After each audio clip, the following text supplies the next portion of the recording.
Yo, we are live. What it is, it's Friday night on Sideline Sports at 8 p.m. Eastern. That means it is Gauntlet time. It's time to step into the Gauntlet. I am your moderator / host, Denzel Snipes, and we got a nice little loaded show for you, a little pre-Thanksgiving show. You know what I mean? We're going to be going over, of course, your favorite current topics and other stuff that went on through the week. So I just like to go ahead and bring the folks in here real quick. So Detroit Dom, James Tatum. Not Detroit Dom, but close. Oh, he introduced himself first. What's up, JT? And Detroit Dom, there he is. Yeah, wake up, buddy. Is that a Coronita or a Corona? It's definitely Corona. Modelo. We don't drink Corona. Oh, Modelo. Oh. We don't drink that piss water, sir. Hey, I like them both. But then there's JJ. You know what's going on with you, buddy? All the way live in DC. Not much, man. Wow, you sound very excited to be here tonight. Wow, you sound super excited. Like you've been waiting for this all week or something. Well, right now I'm just happy to be here, man. Right now, I'm on the number 9 right now, Cloud 9. You sure it isn't like 8 or 7 and you kind of got off at the wrong floor? He's on cloud 6.5. Yeah, you got off at the wrong floor. 5 3/4. I'm in the sky. Our dude Grizz says, "What's up? What's up, Grizz? What's going on, Grizzy Willie? Tonight, bro." Yeah, appreciate you tuning in, man. One of our faithful watchers every week. Amen. So, as you can see at the bottom of the screen, we are sponsored by Fanatics. We're a sports fan shop. So, and also at Gauntlet Sports Media on Cash App, we do take donations. So, if you want to, send us a $5 bill, $10 bill, $1,000 bill. Maybe you roll like that. You throw us a crisp, 100,000. It's all good. We good for I'll it. Take it, bro. Christmas season coming right after Thanksgiving, bro. So keep the gifts coming. I ain't gonna turn it down. Oh yeah, and we're gonna keep on, going with the hotness, just like we do every single Friday. So, for getting right into it, first and foremost is our favorite sports moron of the week. This is where any and everybody that's ever had an egregious take, no matter where around sports, this is the time where we call them out. And, it's been staple from the beginning. It's always followed us. It ain't never going away from the show. You know what I mean? But, if we can get that. Are you guys kidding me? Are you guys kidding me? No, I'm not kidding you, by the way. I'm dead serious. How come it always mutes every time it comes on my screen? Like, it just mutes. I have to turn it. Yeah. Because you're doing it on your phone. It'd be better if you got a computer. But we'll cross that bridge when we get there. Broken. My computer is broken. Who wants to go first? Yeah, we had a sports moron. We'll start off with JJ. Go ahead, man. Oh wow, where you go? So yes, you go first. Finally, go ahead. We know what you're gonna say. I'm still not used to. It's all good though. My sports moron week is Jimmy Johnson for the game against Packers. Bro, I thought that would do this, and I can be okay with that. But you were a definite Hall of Fame coach. You coach some of the best teams that your team had. I get the confidence boosting, but boy, what are you talking about? Like, you can still be talking. So that's what I have. I can hear you on the back. Sports moron of the week goes out to you, Buffalo Bills quarterback Josh Allen, for fumbling on your own goal line, allowing it to be recovered by Minnesota's defense, and therefore handing your own team an L to Minnesota Vikings. Shame on you, Josh Allen. You're the sports moron of the week. But get well soon, because I'd like to play well on Sunday for that bonus Bills-Browns game that I will be in attendance for. So my real sports moron of the week is actually going to be covered during this telecast. But for right now, I'll keep it short, and I'm going to give sports moron of the week to Aaron Rodgers.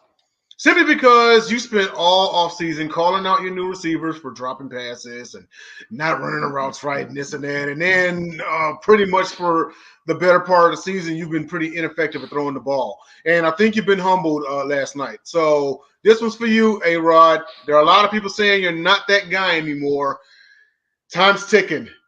I mean, you can pretty much you can pretty much kiss the division goodbye at this point. Whether you'll make a wild card is pretty much a coin toss. But yeah, here's to you getting humbled, dude. My sports moron is also going to be covered into this telecast as our player of the week. So, without further ado, it's time to show y'all what I'm talking about. Just give me 1 second to pull something up here. And where is it? Here it is. Okay, so I'm gonna pull this up for the screen, and then we're gonna dissect this picture right here. So this picture was taken last week. As you guys can see, there's Michael Vick, there's Jalen Hurts and Donovan McNabb. So I'm gonna actually take the banner off for a second, so you guys can see. You guys need to see this because listen. So you see Jalen, he's well dressed. Michael Vick, he's giving off like the uncle vibe. But Vic is still coming with the drip, but bro, Donovan McNabb, how are you going to show up somewhere wearing a random it's not a lot of people are saying, oh well, he's just wearing a suit. He's an old head. He's wearing a suit. He's not wearing a suit, bro. He's wearing like a $20 Nautica polo shirt with a random suit jacket, and he's wearing dad jeans and some random Gucci sneakers, bro. Like, nothing about his fit goes together in any way. So, honestly, this is one of the most egregious fits that I've ever seen in my life. And that's how you know that this guy is a loser and a choker, because he can't even get it right when he retires. He can't even dress. I never knew Donovan McNabb to be a natty dresser. What kind of fashion statement are you trying to make? Like, honestly, Donovan, I'm shocked. Like, this is even low for him. The fit is absolutely egregious. It's terrible, and he should be arrested for it. I've always been disgusted with him as a player, but this just took everything to the newest lows. So that's all I have to say. Donovan McNabb's Sports Moron of the Week. And with that being said, I feel like if he was trying to dress the part of a Super Bowl losing quarterback, it was horrible. And this is actually an tit right. But Vic was definitely the old uncle. That's not a suit. That's just a bunch of random clothes that don't go together. Yeah, I don't know. I don't know what Buddy was thinking. Donovan does look like the proud father. Mix and match, you know. He made it big, and now he's just enjoying the benefits of their life. That's not mix and match. That's throwing stuff to the wall and seeing what sticks. And obviously, what stuck was, I mean, that's seriously throwing something to the wall blindfolded with your head down and seeing what sticks. You know, but that actually is a good segue into then just reaching our back up next the wall topic, like this. And that is our player of the week, quarterback Donovan McNabb. And so this is how this came about, because normally I have a poll on Twitter. We all four of us have our picks, and then you all vote for player of the week. But this week we decided to make an exception. The poll's coming back next week. So I threw this in as a small suggestion. That's all I was doing. The man below me, JJ, decided to poke the bear, and therefore and then Dom joined in, and then JT thought, you know what? He likes to instigate stuff for no reason. That's what he always does. But you know what? JT said, you know what? Screw a poll. We're going to do McNabb. So here's what we're going to do. Screw the poll. I said, F that poll. If you want the fireworks, then I will give it to you. And that's what's going to come up when we're done.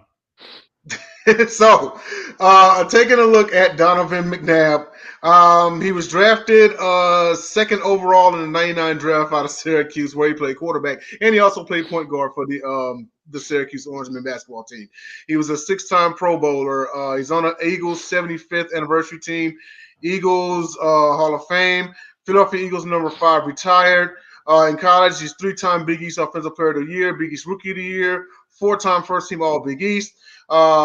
Syracuse Orange number 5. In his career, he threw 234 touchdowns to 117 picks, over 37,000 passing yards. He had a career passing rating of 85.6, completion percentage of 59.0, 3,400 rushing yards, and 29 rushing touchdowns.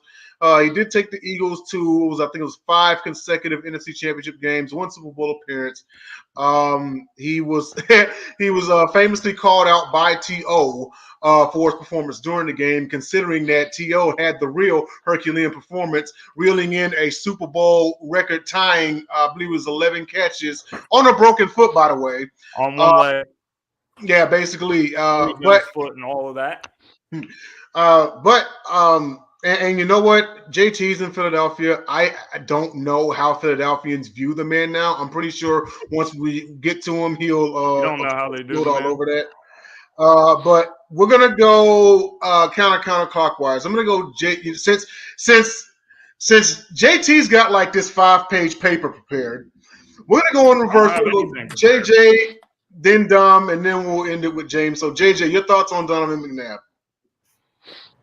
Pretty good quarterback, pretty bad attitude. He had talent. He made it, it was a perfect system to come in with Andy Reid. Yes, ladies and gentlemen, I chose this for a reason because honestly, I was just going to sit back and let James just go in because this guy does not rock with him. But on the real note, Donovan was a good quarterback. I remember the Chucky Soup commercials with his mother all throughout my childhood, and I do think that he just wished that he didn't think too highly of himself in the sense of pretty much destroying your team because the Philadelphia Eagles had some very good teams. But for the most part, he was a good quarterback. He had talent. What I do know is in the NFC East, if they send you within your position, if they trade you within your division or you sign within your division, 9 times out of 10, you're at the end of your career. And that was no more evident that he played against Washington. But for the most part, he, whether we agree about the person he is or not, he definitely had some successful years as a Philadelphia Eagle. Right, and this is just me, but him versus Romo 2 times a year every year was exciting to me. That is one duel that I have memories from watching the final. You remember the year they played back to back, the week 17, and I think Dallas won it, but week in the playoffs, Philly beat us 3 times that season. Yeah, Dallas actually shut them out to close out the division, and then they and the crazy part about that is had Philadelphia had won in week 17, they would have won the division and got a first round bye. And then they got shut out, and then they got knocked down to a wild card. So yeah, it was kind of crazy. But Dom, your thoughts on Donovan McNabb, Player of the Week? Sandwiched in the middle between Tim Couch and Akili Smith at number 2 was Donovan McNabb. So I guess you could say that was a good pick. Although number 4 was Hall of Famer Edgerrin James. I'm looking down the rest of the way. The next one, I mean, could have been worse. They could have had Dante Culpepper or Cade McNown.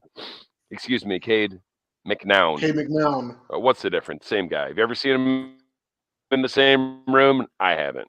Same. Like JJ said, pretty good quarterback. I would say between good and great. Obviously a playoff choker. 59% completion percentage. That's not very good. Exactly 2-to-1 touchdown to interception ratio in his career. 234 touchdowns, 117 picks. But yeah, the thing that sticks with me is the choking in the playoffs, and unfortunately, it's his legacy. And also, once Philly let him go, he should have just retired, like JJ said. He doesn't care enough about you to re-sign you and let you resell the division, and then he just kind of moonwalk. I forgot about that last quarter of a season in Minnesota. I don't even remember him in a purple jersey. Probably he doesn't want to. Yeah, good player, not great. Probably not a Hall of Famer. Probably. That's it. Yeah. Okay. A few things. Oh yeah. Were you Go going ahead. to say something else? You both owe me. Oh no. I was just gonna say, with pretty much when the Eagles signed Michael Vick, that was the beginning of the end of McNabb in Philadelphia. And the crazy part is it was him that pushed for Vic, but I think he knew his time was up also. Mm-hmm. He handpicked Vic and he was like, "Hey, he's gonna be my successor." I do remember one time, a long time ago, is when Vic became the starter, McNabb was gone. Deshaun Jackson said something to the effect of that he doesn't miss McNabb and that they weren't missing anything by letting him go. And at the time period, this was like 10 to plus years ago, I was like, that cocky prick really is like he doesn't know. But now I understand. I understand why he said it. All right, well, JT, floor is yours, man. Your thoughts on McNabb? Well, a lot of what you guys said about, McNabb was good and he had talent and stuff. Well, I don't agree with that. I don't think he was that talented at all. I actually think that his talent is overrated because it's like you guys said. You saw what he did when he went to Washington. He was terrible. He was awful. And he goes to Minnesota and he gets benched for Christian Ponder. There's a reason that Andy Reid has had the sustained success in the league that he has had. And it's because he's a quarterback whisperer. So, in short, Andy Reid carried Donovan McNabb. If you see Andy Reid's track record coaching quarterbacks, every quarterback, he gets the absolute best. He gets the absolute peak out of them. He got the peak out of Alex Smith. Alex Smith, when he was with the 49ers, never threw for 4,000 yards this season. He goes to Kansas City. He throws for 4,000 yards in 2017. Career season for him. Michael Vick, career best season for him. Every quarterback that he coaches, he makes them way better. So if Donovan McNabb had another coach, he would not do nearly the things that he did in Philadelphia. So that's where people never give Andy Reid the credit. They blame Andy Reid for always losing NFC championship games, but they do not blame Donovan McNabb for being selfish, being a loser, being not a good teammate, being not a good leader, throwing the ball in the feet of the receivers on a consistent basis, pointing fingers at everyone else. Oh, it's his fault. It's this person's fault. Blaming T.O. for everything, not throwing the ball to T.O. because he doesn't want to share the spotlight with him. It's like Terrell Owens is arguably the best receiver of all time. You have to get the guy the ball. If he's open, get him the damn ball. And McNabb refused to do that. So this guy was he was not cut out to play in a place such as Philadelphia, where it's very difficult to play here. I think that there's been very few and far in between. Carson Wentz could not cut it because he didn't have the mentality. McNabb, in the same way, didn't have the mentality to survive Philadelphia. So this guy is not the greatest Eagles quarterback of all time. If we're being completely honest, Randall Cunningham is better than Donovan McNabb. And if he had Andy Reid as a coach instead of Buddy Ryan, who was a defensive coach, he would have shattered records in the NFL. What Patrick Mahomes is doing, Randall Cunningham would have done if he had Andy Reid. There's no question in my mind. So throwing up in the Super Bowl is the biggest thing that he's always going to be remembered for. He's not a great quarterback. As far as playing with, Tony Romo every year, being an exciting matchup, there's nothing exciting about that matchup. I mean, you have two decent quarterbacks, even though I would take Romo all day over McNabb. I think if in the same breath, if Tony Romo had Donovan McNabb, he would have been better. So I don't know why people regard McNabb as the best Eagles quarterback. I think the way that Jalen Hurts is playing, if he continues this play through his career and he wins at least one Super Bowl, then he'll easily be remembered as the greatest Eagles quarterback. And the difference between Jalen Hurts is, despite of his age, he can handle Philadelphia better than anyone that I've seen. He can handle, the media and people saying stuff about him.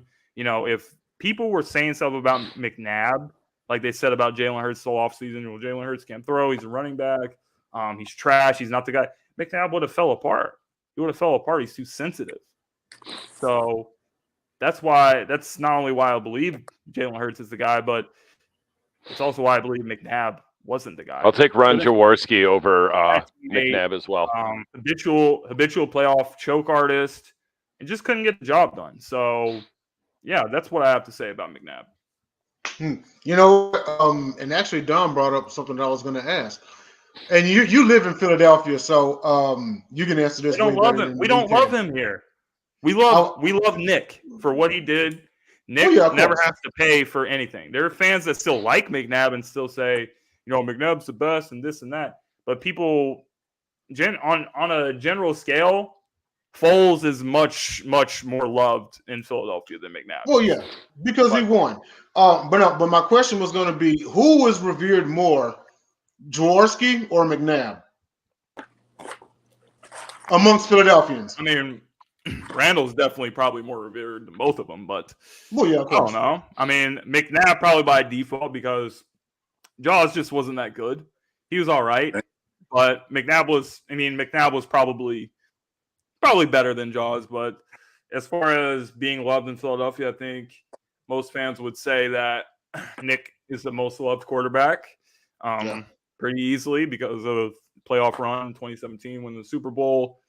Phenomenal performance in the NFC Championship, 353 yards passing, 3 touchdowns, and followed it up, goes toe-to-toe with Brady, had the receiving touchdown, the Philly special, and then the other and a couple more passing touchdowns in that game.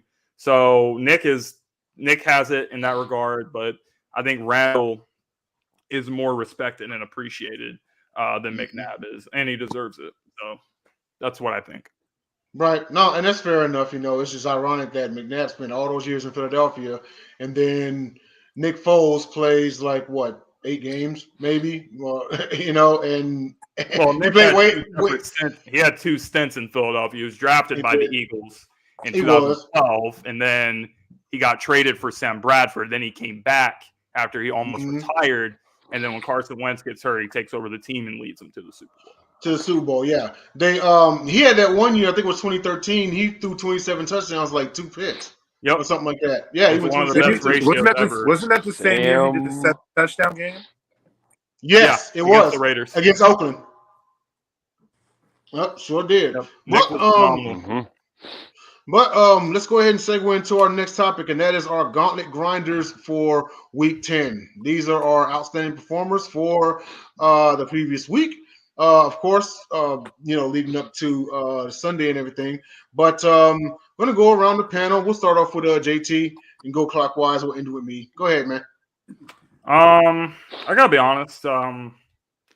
Philadelphia Eagles undefeated season came to an end the other night. We lost to the Commanders of all teams. They're a garbage team, so the way that we played was unacceptable. There's a lot of things I could say about the performance. It was a dog shit performance. But I have to say, Terry McLaurin was outstanding in this game. The Washington Commanders had a great game plan. They ran the ball very effectively. They set up easy third downs, which is why they converted 18 or 19 third down plays in the game. You're running the ball, getting 5-6 yards every single play. So when you get to the 3rd and 4, 3rd and 3s, it makes it easy. So Terry McLaurin had over 120 receiving yards in this game. He balled out, and Terry McLaurin he kind of put the league on notice there. When you talk about all the great receivers that we have in this game, he's in the conversation as well. And that performance that he put up against a good defense, by the way, the Eagles' defense has been pretty good this season. Did very well. So I have to say Terry McLaurin gets it for me. Sweet, yeah, absolutely. That day, and everybody out there, check out the recent LinkedIn podcast for more commentary about that game. Lindy Legend, along with JT and Lindy. That is all up now on Sideline Sports. Absolutely, Terry McLaurin, he's been one of the better. Some may argue the best player on that team, for the last year or two. But definitely a great performance in that game. We're swinging over to Dom. Who are your Gauntlet Grinders for Week 10?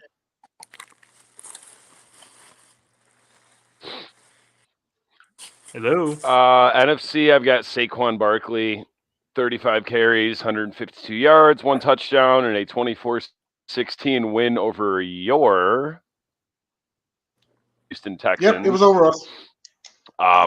Is what Saquon is capable of. I mean, knock on wood, I'd never wish injury on a player, but with that garbage field that they have there in New Jersey, I don't know that it's going to last. And that Saquon running right now, and he just every week he just goes out and puts up numbers week after week. AFC, I have the backfield. He must 4 yards on 25 carries. 7-17 win over the only hapless.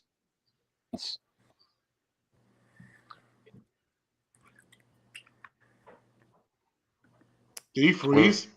When Miami made that move, I was like, so you want to just back to with your Francisco. Now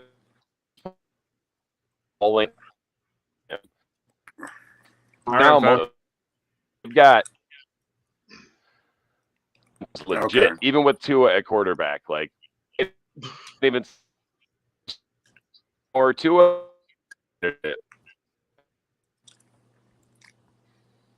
Hey Dom, you gotta come out and come back in. You're choppy, man.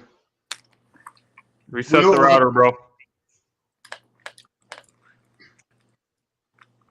Well, hey, while we're waiting, go ahead on JJ. JJ, who you got in the Grinders for Week 10? Well, there was a couple guys to kind of note. I have 2 of them. I was going to go with Saquon Barkley because, I love that was old-fashioned 2000s running back type football that we're playing right there. You don't see too many running backs getting over 20 carries, let alone 30. He had 37. That's AP 2007 type deal or MVP year type deal. But my grinder is Justin Jefferson. Stayed the course. One of the biggest reasons why the Buffalo Bills were upset by the Minnesota Vikings. Of course, it's not even because of the catch. It's because of the way he played against an aggressive defense that they had to come back on. They were down, and it looked like Buffalo was kind of in control. He helped them get off and helped them seal the victory. On the AFC side, I think he was trying to say that it was Tua Tagovailoa that was his gauntlet grinder. No, my medium horse MVP candidate. Thank you, Spectrum Wi-Fi, for messing that up for me. Okay. Shout out to Jacob, man. Yeah. Love that guy. Yes. Who'd you have? My AFC other gauntlet grinder. The clear cut now, in my opinion. I mean, he might have been there for the last few weeks. 4 more touchdowns, just extending his gap, taking over, showing why that he actually is the best quarterback in this game, bar none. Yes, there's Josh Allen. Yes, there's Joe Burrow out there and Tom Brady and Aaron Rodgers and all these other guys. Patrick Mahomes keeps grinding it out week after week after week after week after week. Just gets it done no matter how he needs to do it. Had to throw 68 passes the week before and then now dropped 4 dimes to make sure this Jacksonville Jaguars team, which is pesky, did not come back. I love Patrick Mahomes. I respect the guy for what he is. And I think that he is my gauntlet grinder for the week. Awesome. Absolutely. We've all had our discussions on who was going to be MVP, preliminary discussions. We've said LJ8. We've said, Josh Allen. We've said Jalen Hurts. And even Tua's being thrown in there now. But Pat Mahomes is really letting people know that he has not gone anywhere. And he's a man on a mission, as he has been every single year. So most definitely a great pick with that one. For me, I would say my AFC Gauntlet grinder is, Jonathan Taylor, win versus the Raiders 25-20. He had 22 carries for $147 on the ground.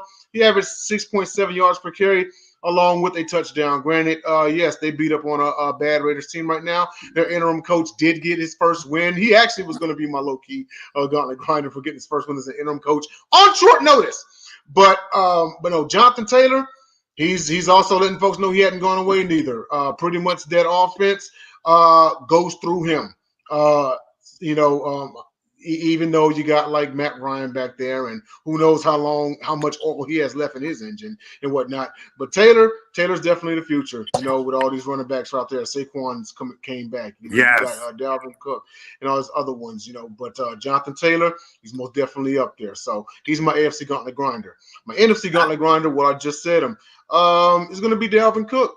Same game in the win versus Buffalo in overtime, and that comeback win, he had 14 carries for a $119 on the ground. He averaged 8.5 yards per carry with a touchdown, and that touchdown was an 81-yard touchdown rush to get them, or rather keep them, into the ball game. Dalvin Cook, he had his share of injuries, not injury riddled, but he had his share of them in this last some odd years.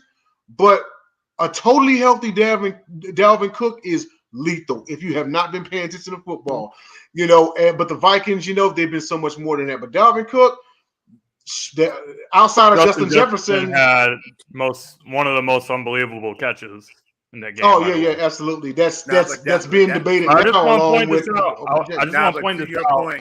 To your point, though, the Dalvin Cook touchdown changed the game. Changed the game for them. They got to open up the offense. They got them to sit back and now have to kind of get scared, and they just put to work. But that 81-yard touchdown I've seen that before because it happened against my Hurricanes in college his last year. I've seen that before. Mm-hmm. He's a home run hitter. What were you going to say, James? I was just going to say I just wanted to point out that since you said all this stuff about Jonathan Taylor and Colts and Jeff Saturday. So Jeff Saturday tweeted this during the regular season. He said the Raiders were horrible, and he gets his first career win against the Raiders. It does not get any better than that. Yeah, that's what the NFL is all about. That's literally the most Raider thing that could happen to the Raiders if you sit back and think about it. But hey, we are at from ESPN gets a coaching job, and then and now to make it worse, Mark Davis is just fawning all over McDaniels, like, "Oh, he's doing a great job," and Derek Carr's doubling down, like, "I love my coach." Can I tell you something? Great. Can I tell you something? The Raiders are so far in the mud financially. That's the only reason McDaniels has not lost his job. They cannot afford to. They can't afford to let him go. They cannot afford to fire him and terminate his contract and pay him out. Mm-hmm. Yep, they still got to pay him out for like 6 more years. Yeah, that's the type of contracts the Raiders signed. Remember, this is the same Raiders team that gave $63-something million to Jamarcus Russell if McDaniel fresh out of college. If he was coaching in another team, he probably would be fired. And this just absolutely would. I forget the coach from last year, the interim that took over, but he was a special teams coach. I believe he went to Green Bay. Now he's a special teams coach. He got them in the playoffs, and the players, they seemed to rally behind him, and they just decided to let him go. So I don't really think that. Only the Raiders are dumb enough, or are dumber than the Lions to think that the Patriot way would still work. The crazy thing about the Patriot way is overrated as well. I mean, if you look at Patriot way, does not exist. Belichick's coaching tree is terrible. It's a broken twig, and there's no. Belichick is also. This whole narrative about Belichick being, the greatest coach and this and that, and we've never seen anything like it. It's not proximity to greatness. Without Tom Brady, he has a losing record as a coach. He hasn't done anything to revolutionize the NFL. He hasn't done anything to make the NFL better. He's not. He's a guy that lived in with Tom Brady, and without him, he can't do anything. You see him with Mac Jones. Belichick is not the GOAT. Mm-hmm. Well, we are at the midway point of the show. So we're going to take a small commercial break, and we'll be right back with more Gauntlet Friday night. Gauntlet Friday night, baby. So, word from Fanatics. Sports fans are gearing up and saving big at Fanatics.com, the world's largest collection of officially licensed fan gear. From all the leagues, teams, and players you love, unique one-of-a-kind designs exclusively by Fanatics, and autographed collectibles from today's biggest stars shipped directly to your home. Join Fanatics Rewards for free to earn fan cash on every purchase. Shop now and for a limited time, get 20% off all orders. Fanatics.com, officially licensed everything. I'm wearing my Real Madrid jersey tonight, so guys, the world, even though Real Madrid is a club, But the World Cup is going on. Get your Team USA or whatever country you guys are going for in the World Cup, and use our link, and you guys can, help us out as well. So that'd be great. Absolutely. So Thursday night football. Yes, let's get on back with it. Thursday night football. Titans defeat the Packers 27-17. Ryan Tannehill with 333 passing yards. He did throw a pick, but he had 2 touchdown passes. And, I'm watching, sports media, this morning and throughout the day whenever I could take a break. And, it seems like there was more talk about how bad Aaron Rodgers and the Packers is instead of what the Titans did to win the game. The crazy part about it is this is not like, Derrick Henry exactly went off, but they were predicated on we have to put the ball in Tannehill's hands because he ain't got what it takes. Well, he proved them wrong. He absolutely, outside of that pick, he smoked them all night, The Titans, as of right now, are the class of the AFC South. Of course, we know the AFC South isn't very much right now. Someone has to win that division. But the Titans say, hey, it may as well be us. But the Packers, there's a lot of talk around the circles that, Rodgers is finished. And it may not exactly be a knee-jerk reaction, because he hasn't been very good this year for a reigning most valuable player. Throws that he could make in his sleepwalking, he's been missing. You heard me say he's the sports moron because he spent all this time dogging his receivers. The funny part about that is one receiver in Christian Watson has stepped up and now has 5 touchdown receptions in 2 games. And he was the one that was having the troubles. Now it seems like as a player, he's doing this and Rodgers has been doing that. But I saw number 12 get humbled as of late. But, maybe you feel like it's more about what the Packers didn't do than what the Titans did. Or maybe you feel it's in reverse. But we'll go in clockwise. JT, give us your thoughts about this game. No, I don't know. I mean, the Packers just coming off a short week, emotional win against the Cowboys. Just didn't play well on defense. I don't think I wouldn't put all the blame on Aaron Rodgers and say, Aaron Rodgers is this and that, and he's humbling the team. We know with good reason that the Packers have shown to be an irrelevant team without Aaron Rodgers. Aaron Rodgers has put them in positions year after year after year, and the team is just not that good. I mean, you no longer have Devontae Adams. You don't have anybody in your receiver core that's noteworthy, even though Christian Watson has had, good 2 back-to-back good games. But prior to that, I mean, he wasn't really doing anything for the entire season. So, I mean, the Packers are just not good. They're just not a good team. So the Titans are somewhat of a decent team. I don't really see them as being one of the top teams in the AFC. I don't see them being in the Super Bowl or anything like that, but they're better than the Packers. And that's what showed on Thursday night. Okay. Yeah. Go ahead, JJ. Your thoughts about this game? Well, first, I was 5 yards away from winning. Oh my God! Here comes the a degenerate. couple $100 because Aaron Jones did not get 25 receiving yards. I hit with Alan Lazard, and if Alan Lazard caught that 13-yard perfect pass to Aaron Rodgers, well, not perfect pass, but a catchable ball, it was just above him, I might have hit. But, we live and we learn. I don't think Green Bay, but to James's point, everyone's here except for 2 players on that offense, which is Valdez-Scantling and Devontae Adams. That team went what did they win last year? How many games? Well, 13. 13. So you're telling me 2 players taken away from a guy who has, whether y'all want to believe it or not, he has made people, he has helped the careers of Greg Jennings, the Jordy Nelsons, the Randall Cobbs, the Devontae Adams, because remember, Devontae Adams was looked at as a wide receiver number 2 when he first came out for the first 2 or 3 seasons. Then he became and stepped it up with also Aaron Rodgers, because one of Aaron Rodgers' best season was when Devontae Adams started coming of age as well. I can't buy into the simple fact that losing 2 guys turns a team from 13 wins to a team from 4 or 5 wins. I think they are over. You just saw that? You just saw that? I missed it, so I don't know. The down, dude. So listen. Points spread Jenkins, ladies and gentlemen.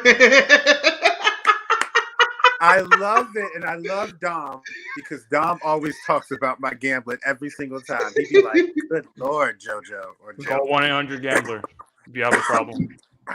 But we don't have a problem, so we don't have to call them. Now back to the topic at hand. I think Tennessee, I don't necessarily think they're that great, but I think they just stick to their formula. That's really what it is. They tell you they have a formula that's good enough to win games, but I don't know if it's good enough to win all the games they need to win to try to get where they are. But they're in the sense of if it's not broke, don't fix it, because they don't really have unproven wide receivers, but they know their formula. Derrick Henry only had 87 yards, but he ran the ball 25, 26 times. Yeah. But at the end of the day, they showed you, even when he stopped, we're not going to abandon this because their game plan is smart. What they're counting on is by that third and fourth quarter, if they're within that 10 if they're within like 10 points, he's going to wear you down. And if you looked at the second half, he wore them down. Mm-hmm. He had he got like a couple, like his highest yards was like 9 yards, but he was averaging 3 yards to carry. But in the second half, he was averaging 4 or 5. And that is their formula. Wear you down. And then Ryan Tannehill just make a play here and there. Because at the end of the day, Derrick Henry, that offensive line, everything is predicated on whether he can get off or not. And if you look at the games that they struggled against, Derrick Henry did not get off. And as in get off, meaning he was under 50 yards, under 60 yards. He had 87. That's the simple formula. And Green Bay's, for a team that has one of the best pass defenses, their run defense is not that great. Look at the running backs that they played against. And so Tennessee's a better team. I think Tennessee, I was going to ask this question. I think that may be something for future later, because I'll sit there and ask you, who do you trust more to make it to the playoffs and have a deeper run, Tennessee or my team? Definitely not Tennessee. I don't know. That's Baltimore by default. Listen, I'll be real quick. Green Bay is not good at all right now, but they do still have Aaron Rodgers. I honestly think they go on a run and sneak into the playoffs and make it further than they normally would had they won the division and even got a bye. Like I'm not counting out Aaron Rodgers and the Packers until they're mathematically eliminated from the playoffs. As far as Tennessee goes, we know the story. They stack a bunch of regular season wins and they lose in the first round, assuming they don't get a bye, which I don't think they'll get a bye. But we know this Tennessee team. I mean, they're going absolutely nowhere fast. Me and Jay called it last year. We said the Bengals are going to upset them, even though I don't believe you or I even really called that an upset. They're just not a good team. They win a lot of games in an easy division, and then come playoff time, they're fishing with everyone else after a week. That's it. Yeah. I mean, to answer JJ's question, who do I trust more in a playoff game? I trust Lamar Jackson more than I trust Ryan Tannehill. It's number one. Yeah. Second of all, this Ravens team they've been missing a lot of their weapons. I mean, they lost Bateman pretty much for the season, one of their best wide receivers. Andrews has been out. So if they have some guys that are healthy coming back, I would take the Ravens in a matchup against Tennessee if they were to play them. Hope that answers your question. I would take the Ravens also. I trust them to go further. Most definitely Lamar over Tannehill. Bear in mind, everyone on this panel and everyone watching at home, the Baltimore Ravens became the first team in NFL history to have a double-digit lead in the first 9 games of the season.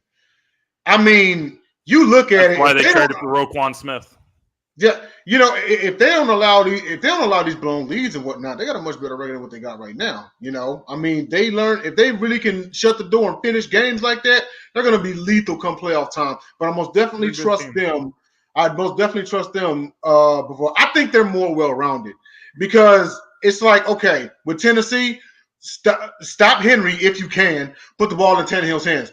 That 300-yard performance last night, that ain't going to happen too many more times with Ryan Tannehill. That was an average. Let me tell you something right now. That's not going to happen too many times with Ryan Tannehill. He's not that guy, okay? He just had himself a night last night. But ain't going to be too much more of them. Lamar, the running game, the defense, solid receivers. I've got Baltimore. JJ, Dom, what do you think? Oh, it's Baltimore, and it's not even close. Granted, as JJ knows, I'm a little iffy on Lamar Jackson, especially in the playoffs, but that man's got an MVP, and he's got all the tools at his disposal. Whereas Ryan Tannehill, he's got Derrick Henry and a hope and a prayer, and occasionally a lucky performance. But we've seen what happens to them in the playoffs. When Ryan Tannehill needs to make those key 2 or 3 throws to keep a drive going or to win a game, he can't do it. No. That's the difference. Lamar is a franchise quarterback. Ryan Tannehill is not a franchise quarterback. He's a guy that won't necessarily lose you the game, but he's never going to make the one play where you're like, wow, this guy. Yeah, I've never watched Ryan Tannehill. And Lamar will make the play and have you like, wow, he is the guy. Pay the man. The price of the brick Tennessee going gave him up. all that money, I was like, wow. But that was it. Was it like 40 million with that? Speaking of the Titans, segue into our next topic, and that is Titans offensive coordinator was arrested for DUI following the Thursday Night Football win. Oh, he was drunk after the win. Was he like leaving the stadium? No. He was caught in Tennessee. Oh. He was caught in Tennessee. They must have went like immediately after the game, and he had to have gotten blitzed on a plane. He had to have, was in Green His Bay. wife was pregnant. I'm just playing. Yeah, I mean, like the only time you leave it directly after if somebody pregnant or something going on. He was rushing. No, DUI. I'm tripping. I lost my mind. I lost it. Yeah, I mean, not a good look. Obviously, I mean, he could have had somebody like take him home. I don't know. My best guess is he was drinking on the plane following the win. Or the bus or whoever took him back and probably tried to go home and got caught.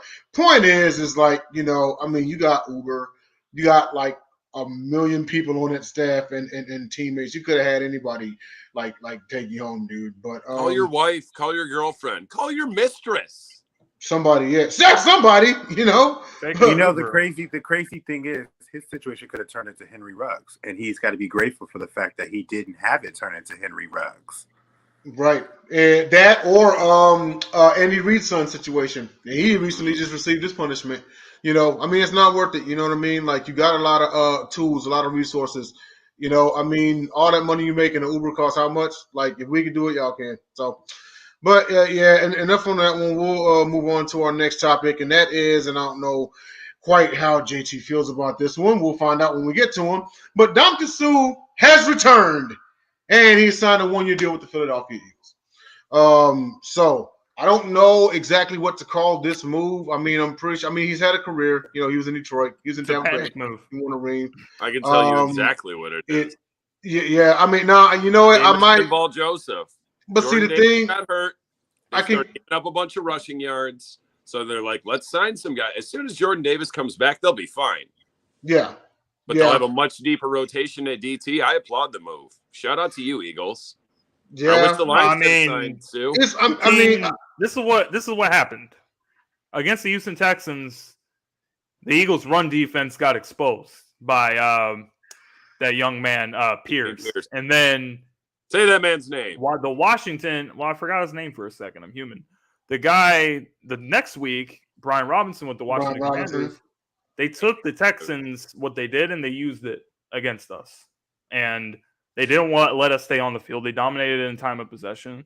They ran the ball all over our ass, and we could not do anything. Like, our defensive line was getting moved around like it was nothing. So it was a panic move. You signed Linval Joseph, who's also a former Pro Bowl defensive tackle, and you signed Ndamukong Suh. But this begs the question, it's week 10, week 11 of the season, and nobody has signed these guys. Why does nobody want these guys to play this late in the season? Like, these guys are still free agents for a reason. So if you expect them to come in and, fix everything with the defense, then I'm sorry, it's not going to happen. We have a defensive coordinator with Jonathan Gannon that's not getting it done. He's giving up. He has a bend but don't break mindset. Mm-hmm. When you have a defense that has this many talented guys, then I'm sorry, but some of these teams that we're playing against, they shouldn't be able to cross midfield against us. You know, he's got weapons on defense. He's got a great secondary, but he's dropping guys. He's not being aggressive. So unless there's changes with the way that Jonathan Gannon is calling the games, then I don't expect there to be much of a change. Doesn't matter if you have Ndamukong Suh. Doesn't matter who you have playing defensive tackle. The coaching has not been good. Yeah, and you know what? I can definitely see, looking at this remaining schedule, why it would be a panic move, because it had been talked about that was a hole they need to fix, is that run defense. Because for the rest of the season, the Eagles still have to see the following running backs: Jonathan Taylor this Sunday, Derrick Henry, and Saquon Barkley twice. So that's something that has to get fixed, and I mean fixed immediately. But JJ, only you. Your thoughts about this? Well, I do. Too, you just mentioned it, the running backs that they have to play, and you know for a fact that those teams are going to try to run the football on you. So if you're not ready to come to play, get your chin straps ready. It could be more of the same, because I think I agree with everybody because that's exactly what happened against Washington. Brian Robinson, Antonio Gibson, timely plays from Heineke, they took the fight to Philly. So Philly reacted to this, but I agree with Dom big time. When Jordan Davis comes back, a lot of these issues are going to be fixed because, number one, he's a bruiser in the middle. Now, are they a finished product? No. But what I want to see from this team is how they respond, because, as I said, I see this team. I see so many similarities through what I've experienced myself. After a team that kind of looked like they kind of gave us our loss or gave us a chink in our armor, like even during the 14-game win streak, games started to become a little bit tougher. The Buffalo game, the 49ers game, even the Jets, even though we won by 3 scores, it was tough for the most part during the end of the game. So it's like, we want to see if what Washington did is this is basically saying, hey, listen, we not trying to have anybody. He may come through. What you guys are looking for is he may Sue and Linval Joseph.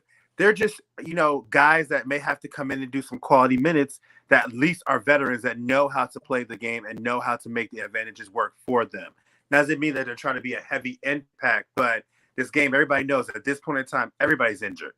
Not everybody's healthy. So even the ones that are healthy are not healthy. So it's like, in the event, let's say in a circumstance where you need someone because one of your guys went down, you feel much better at least knowing that Ndamukong Suh and Linval Joseph are people you can rely on who have understandings of how to operate on the defense. I mean, yeah, they're probably better than whoever we have behind Fletcher Cox and Javon Hargrave, but it's not really saying much. No, but it's not necessarily have to say much. It just has to do its job. And both of Linval and Ndamukong Suh have the capability of doing a job. It's definitely an upgrade for depth. Hopefully, we'll see how they fare against the Colts and Jonathan Taylor on Sunday. But we got to get to the end of the show. We got to get to our non-sports topic. If y'all lose to the Colts, back it in. Season's over. All right, non-sports topic, Thanksgiving Day edition. So, going around the horn, remove one side from the menu: stuffing, cranberry sauce, green bean casserole, or baked mac and cheese. And why? Let's start off with JT. What you got, man? Would you take it off? I mean, I only like 2 of these. I only like stuffing and mac and cheese, if I'm being completely honest. But by default, green bean casserole is garbage. Who actually likes that? It's okay. Raise your hand. I know, but it's trash. Name a person that has said green bean casserole is my favorite Thanksgiving food. I love that. I have a friend in Washington that likes it. She's also out of. It's like the candy corn of Thanksgiving, bro. It's not. Nobody likes it, bro. That's extreme. It's worse than candy. Remove everything but mac and cheese for me. That's it. I live for the mac and cheese. I don't have a problem with that. I love. Even though I like stuffing. I love mac and cheese so much that 2 things happen on Thanksgiving. They have a family announcement that says, get your mac and cheese before Joseph comes, because when Joseph comes, the mac and cheese is going to be gone. And then the second thing is my aunt leaves a separate big gold bowl of mac and cheese just for me to take home. Anything else, stuffing, cranberry sauce, green bean casserole, green bean casserole, I don't care about none of that stuff. I don't care. Give me, so they all can go. All of them can go. I will just be happy as a glutton eating my mac and cheese. Okay. And actually, you know, before we go to Dom, quick, JJ. So you more of a turkey or a ham person? I'm a turkey person. I only like my ham really and like my collard greens. I only like my ham or like that's fair. Greens. I like I like collard greens, especially with ham and like a little bit of Coke that I see my aunt kind of mix into the sauce. It gives a little bit of extra of a zip to it. And I'm a mixer, so it matches perfectly when I mix it with my mashed potatoes and like my Thanksgiving mac and cheese and stuff. That's dope. I feel that. James, you more of a turkey or a ham person? I mean, I like both of them, to be honest, but on Thanksgiving, I have to give it to the turkey. Maybe Christmas, ham is more suitable, but I don't really have a preference, to be honest, but for Thanksgiving, I'm going with the turkey. All right, Dom, which one you taking off the menu, bro? And are you a turkey or a ham person? I like both. On Thanksgiving, it's got to be turkey. On Christmas, I definitely prefer ham. What am I taking on the menu? It's green bean casserole, and it's not close. Green beans are the worst vegetable on earth. They're inedible. They seem like they make it a lot up there where you are from. What do you call it? Worse than cauliflower? Soup is good in a lot of things. Green bean casserole is not one of them. It's a waste of cream of mushroom soup. It's a waste of those crispy French onions. That stuff is terrible. You know what the funny thing is? Little bro came home the other night. This poor bastard has been charged with making green bean casserole for 30 people. I already told him, I'm like, bro, you make my whole house smell like green beans. You got to go. That's exactly what's going to happen. I guess you're preparing to kick him out then, because that's just what's going to happen. Why would he even agree? Why would he even agree to that? That's what I said. I'm like, wow, you got the short end of the stick. You leaving all them leftovers there, huh, bro?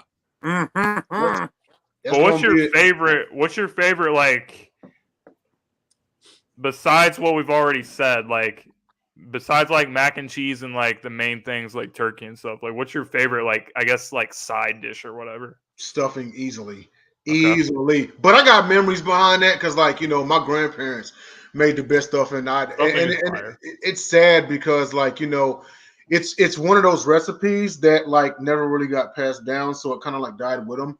But my grandparents, they would make this. They would take gizzards and they would make this giblet gravy. They would pour it on the stuffing, then bake it, then have the giblet gravy on the side. So it was awesome. You know. Sorry about that, Jay. Sorry. Oh no. You good? What was you gonna say, man? No, I was gonna say I had another question, but I don't really have a favorite side dish because But Thanksgiving, what about rolls or whatever, like bread or be on my favorite four. I mean, my favorite side is package of Hawaiian sweet rolls and call it a day. So deviled eggs, bro. That deviled eggs will be mine, bro. Deviled eggs. What? Deviled eggs? Deviled eggs? Out of everything. White trash, but I love them. So the white trash in me embraces. So you guys tell me right now, if you were at your parents' house and you've seen these things here, which one are you going to first? Sweet potato pie or apple pie? Sweet potato. Pumpkin pie, bro. Yeah. How are you not going to say pumpkin pie? Pumpkin is goat. Oh, I'm not going to either one, bro. Carol makes great apple pie, but pumpkin pie is goat. And she doesn't even like it, but she makes it for me. Last year, I didn't even do anything for Thanksgiving. I was by myself. I went to the grocery store, got a pumpkin pie like the day before Thanksgiving. And it was I ate the whole thing by myself. And the next day, like Black Friday, I went back to the grocery store to get another one. Could be worse, bro. They were freaking all out of pie. Lasagna. I've had DiGiorno pizza on Thanksgiving. I've had some rough times. Stouffer's. Hey, this year, no, bro. Thanksgiving. Even if you don't celebrate holidays like Thanksgiving, or not celebrate them, but like don't really have a place to go or anything to do, you can still be in the holiday spirit. Yeah. Even if you don't like have those things. Yeah. Plus, there's 3 football games on. So Thanksgiving is about being thankful for the things that you do have. So that's why I still love Thanksgiving, even though I haven't always had the best memories of it. As long as you've got some pumpkin pie and 3 football games, you're gonna be all right. But here's the funny thing about Exactly. that. Even I'll if never one of them's forget the line. The worst. Apologies Not from the the worst. city. Not the worst Thanksgiving, but I remember the first time I ever tried making mac and cheese on my own. Oh no!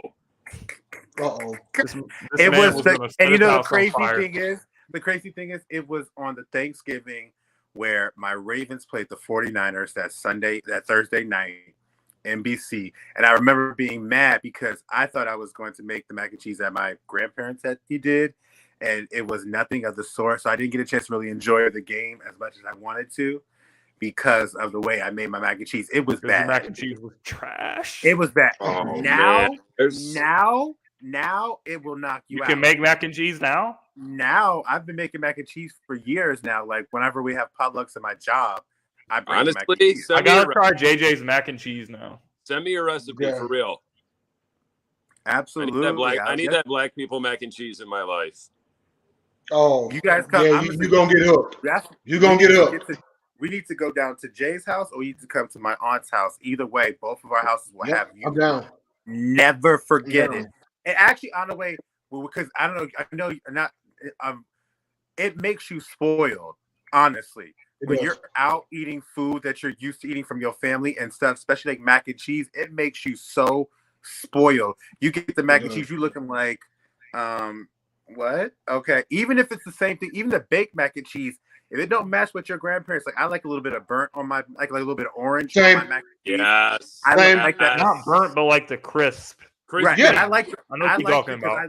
I love tasting that right in my mouth, and I like a little bit of the, the egg yolk inside the middle of it, and a little, not the really like cheesy, but cheesy enough where you lift it, you still have a little piece of cheese hanging off. Still got, yeah. It's like you pick up a slice of pizza, but it's mac and cheese. You get something like that on the regular. You go to these restaurants, you're gonna be so looking at them like, okay. I don't eat no mac and cheese. I don't eat no baked mac and cheese, but homemade. Like I'm bougie. I'm super bougie. Baked mac, is it homemade? You don't want it. I don't want it. Otherwise, Dom, you're gonna be disappointed. Dom, the first time you have it, you're gonna look at that like James looks at pumpkin pie. I promise you. What's your favorite, bro? Like, what's your favorite part? If you ever go to like the grocery stores and like the hot foods bar, like their mac and cheese is fucking banging too. Excuse my language, but I couldn't help myself. Like, their mac and cheese is banging. It's good. Might have to we might have to have JJ's grandma overnight you some mac and cheese, bro.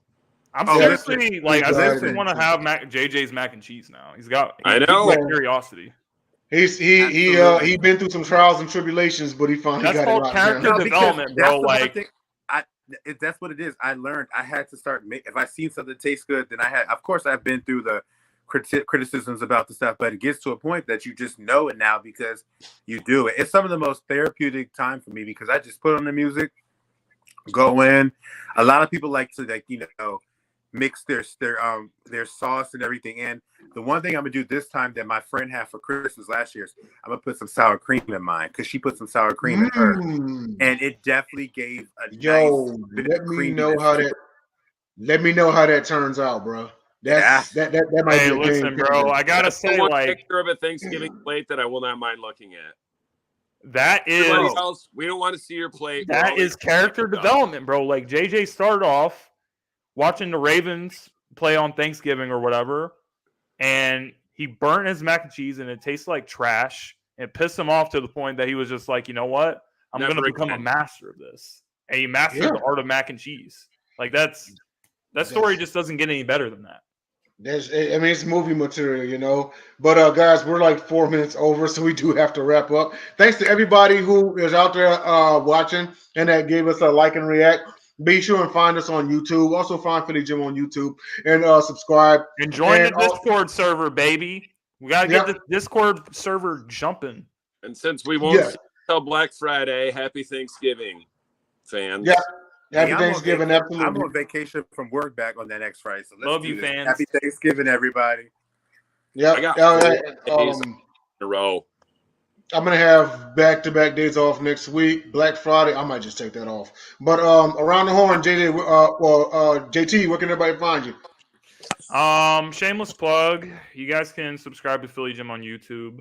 It is the home of the LinkedIn podcast where we talk about the Eagles with Lindy. I'm sure most of you guys are familiar with that already. Obviously, the Gauntlet as well.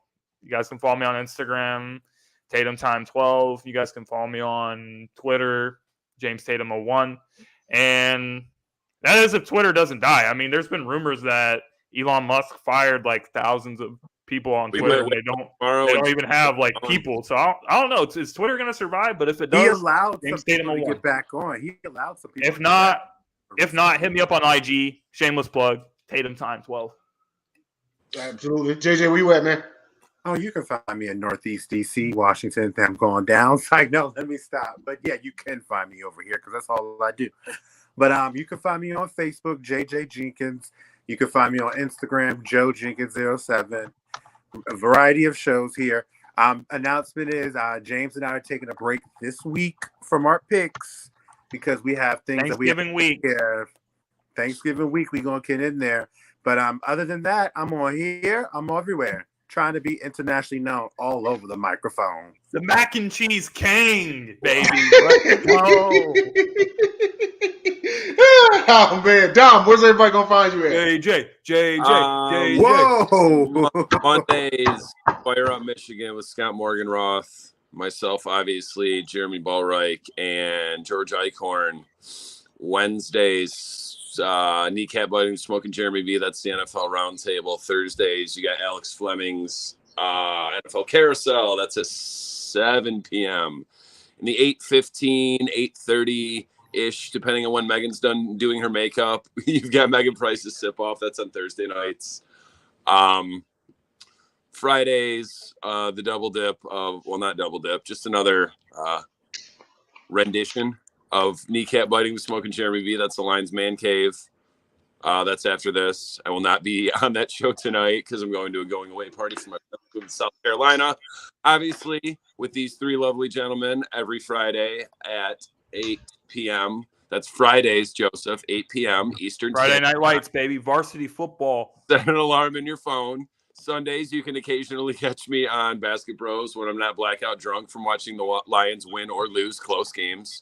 You'll probably see me back there this Sunday.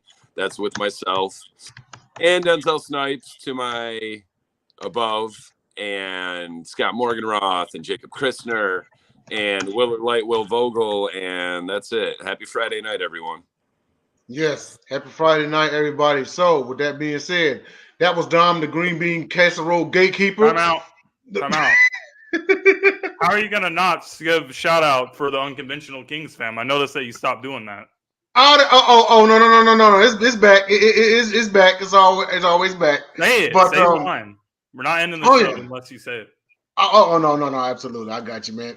Real quick. Confidential Tuesday nights. We'll be back in full swing in February. Check out this past week's episode. It was a 35-minute episode. It was on the World Series recap. That was with Jordan Long and Jacob Christner and Will Vogel. Shout out to Will Vogel. We see you out there.